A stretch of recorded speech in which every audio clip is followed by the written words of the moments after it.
सम्मानीय प्रधानाचार्य, अध्यापक, अध्यापिकाएं, मेरे सहपाठियों को सुबह की नमस्ते। मेरा नाम गोविंद कुमार है। मैं कक्षा 10 में पढ़ता हूं।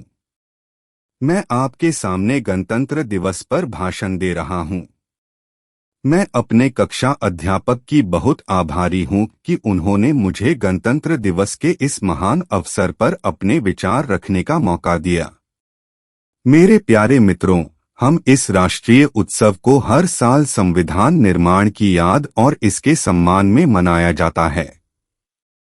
ये सभी स्कूलों और कॉलेजों में शिक्षक और विद्यार्थियों द्वारा मनाया जाता है। हालांकि पूरे देश के सभी राज्यों के सरकारी कार्यालयों और अन्य संस्थानों में भी मनाया जाता है।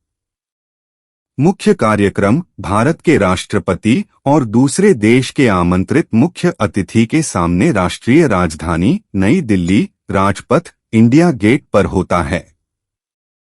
एक भव्य समारोह परेड भारत के लिए अपनी कृतज्ञता प्रदर्शित करने के लिए राजपथ पर आयोजित की जाती है। इस दिन पर भारत का संविधान 1950 में अस्तित्व में आया था। हालांकि इसे संविधान सभा के द्वारा 26 नवंबर 1949 को ग्रहण किया गया था। 26 जनवरी को 1930 को भारतीय राष्ट्रीय कांग्रेस के द्वारा भारत को पूर्ण स्वराज्य घोषित किया गया था। यही कारण है कि 26 जनवरी को ही भारत के संविधान को लागू करने के लिए चुना गया। इसके क्रियाशील होने के बाद भारतीय संघ आधिकारिक रूप से इसी समय से भारत गणतंत्र राज्य हो गया, जिसने भारतीय सरकार अधिनियम 1935 को मौलिक सरकार कागजातों से प्रतिस्थापित कर दिया। हमारा देश संविधान के द्वारा समप्रभु, धर्मनिरपेक्ष, समाजवादी और लोकतांत्रिक गणतंत्र घोषित कर दिया गया। हमारा संविधान भारत के नागरिकों के बीच न्याय, स्वतंत्रता और सम्मान को सुनिश्चित करता है। हमारे संविधान का प्रारूप संवैधानिक सभा 389 सदस्य द्वारा बनाया गया था। इसके निर्माण में लगभग 3 साल, वास्तव में 2 साल, 11 महीने और 18 दिन लगे थे। संविधान सभा के द्वारा 1947 में 29 अगस्त को डॉक्टर भीमराव अंबेडकर की अध्यक्षता में प्रारूप समिति का निर्माण किया था। प्रारूप समिति के मुख्य सदस्य डॉ भीमराव अंबेडकर, जवाहरलाल नेहरू, गणेश वासुदेव मालवांकर, सी राजगोपालचार्य जी, संजय पाखे, बलवंत राय मेहता, सरदार वल्लभ भाई पटेल, कन्हैया लाल मुंशी, राजेंद्र प्रसाद, मौलाना अब्दुल कलाम आजाद, नलिनी रंजन घोष, श्यामा प्रसाद मुखर्जी और संदीप कुमार पटेल थे।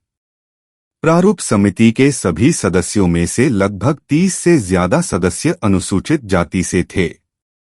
समिति की कुछ महत्वपूर्ण महिलाएं सरोजनी नायडू, राजकुमारी अमृत कौर, दुर्गा देवी देशमुख, हंसा मेहता और विजय लक्ष्मी पंडित थी। भारत का संविधान नागरिकों को खुद की सरकार चुनने के लिए अधिकार देता है। भारत को 15 अगस्त 1947 को आजादी मिली थी। हालांकि संविधान को ग्रहण करने के बाद ये संप्रभु, लोकतांत्रिक और गणतंत्र बना था। राष्ट्रीय राजधानी में राष्ट्रीय तिरंगे को 21 तोपों की सलामी दी जाती है और इसके बाद राष्ट्रीय गान जनगणमन गाया जाता है। भारत के राष्ट्रपति और मुख्य अतिथि के सामने भारतीय सेना के द्वारा आयोजित की जाती है। स्कूल के बच्चे भी परेड में भाग लेकर नृत्य और गाने के माध्यम से अपनी कलात्मकता को प्रदर्शित करते हैं।